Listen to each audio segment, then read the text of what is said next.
Hello newbies, this is Suspect Amy here, and I'm going to see if I can debunk a few myths around the Chocobo expedition system.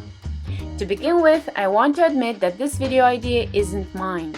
My friend was kind enough to bring this up with me and he offered to help to do some testing, so I figured why not, let's dig into this. I also want to thank KrazPlay from Reddit, who was kind enough to answer all of my dumb newbie data mine questions throughout this process. Let's talk about what actually goes on under the hood in a normal elemental area like blinding dunes. Every 10 minutes an item is scrounged up from the area. How do we know what item gets pulled? Well, normally we have 4 buckets that item can pull from. Let's just name them Magicite S, Magicite M, Magicite LXL, and Shards. The Magicite buckets actually have a bunch of other stuff in them like faint memories, crafting materials, and awakening souls. These other items get a bit more valuable as the quality of the Magicite buckets goes up. But if you pull an item from one of these buckets, it's highly likely to be the Magicite, so it's convenient to just name these like this. I am oversimplifying, so if you really care about the odds of every item in every bucket, please check out KrazPlay's Github link in the description. Anyways, in a normal everyday Blinding Dunes banner, the odds of landing in one of these buckets looks a bit like this. As you can see, there is some pretty good odds of getting S and M Magicite buckets. Now, what happens when you trigger Fever in your expeditions? Well, the buckets shift to look something like this. With Fever, you have a better chance of getting those M and XL Magicite buckets. But wait a darn minute here. The Shard bucket didn't change? That's right, my friends. Fever does not affect your chances of getting shards. Well, that sucks, but it's okay. We have another power-up we can use, and that's a bonus unit. Let's talk about this for a bit. Because both Fever and XL bonus units appear to have a 10x multiplier, there is some speculation that this can't possibly stack.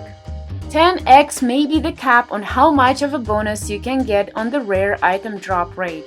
It's possible that an XL bonus unit hits the rare item cap the same way that Fever does. This would mean that Fever only really gives any sort of boost to a party that has a non-XL bonus unit. And an XL bonus unit is similar to having permanent Fever going for that team. This does sound logical, but let's do some testing and find out for ourselves, right guys? One of my friends agreed to record himself spending his 5-hour speed tickets during Fever all week. I ran 5-hour speed tickets with an identical bonus unit, but made sure I didn't have Fever active. We can compare our videos to see if Fever affected his rare item and shard drops. This doesn't actually prove anything because of all of the RNG involved, but it's still interesting to look at. We started with an XL bonus unit on the Final Fantasy VII area. 75 hours worth of speed tickets without Fever got me 15 Final Fantasy shards and 56 other rare drops.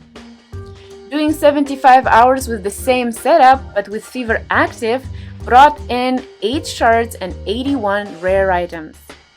Seems like not having Fever nets you more shards, but having Fever gets you more rare items? This could be RNG, so let's do another run with Elena as the XL bonus unit on Blinding Light. We're trying to get Elena shards here after all, but before I show you the numbers, let me tell you a bit how a featured unit shards work.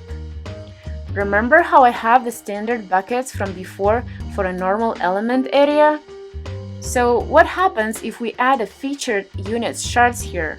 Well, there is several ways to explain this, but the easiest way to think about it is that the featured unit's shards usually have a 1% chance of dropping during their event period.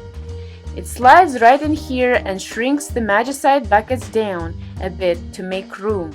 The problem with Elena is that she's a global limited unit and these typically have their drop rate halved. So if you're wondering why you're getting a ton of Final Fantasy shards in the Midgar area but getting almost no Elena shard, well, that's why. With no fever active, I did a 75-hour speed ticket run. I got 11 shards total, but only 3 of them were Elena.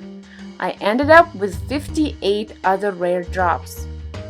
With fever active, a 75-hour run with the same setup came up with 10 total shards and 92 rare items. The number of Elena shards I got was 2. Now that we have this data, let's answer some questions about Chocobo. Does Fever provide a bonus above what the Excel bonus unit is giving the team? It definitely seems like it. Does Fever boost the number of shards you receive? It definitely does not. Does Fever actually decrease the number of shards you receive?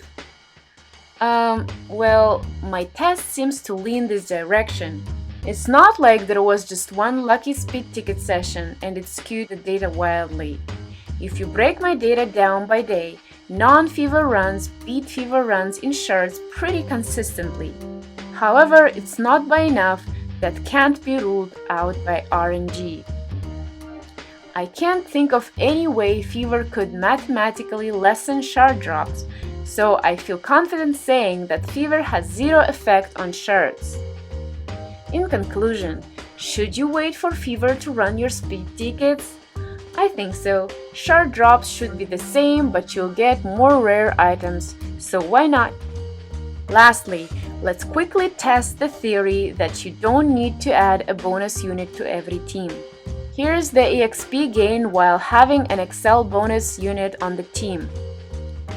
Here's the EXP gain while having no bonus unit on this team, but an Excel bonus unit on a different team. As you can see, we don't get the benefits of bonus units from other teams, so one needs to be set on every team. Anyways, be sure to let me know if there's something incorrect in my video. Bye everyone!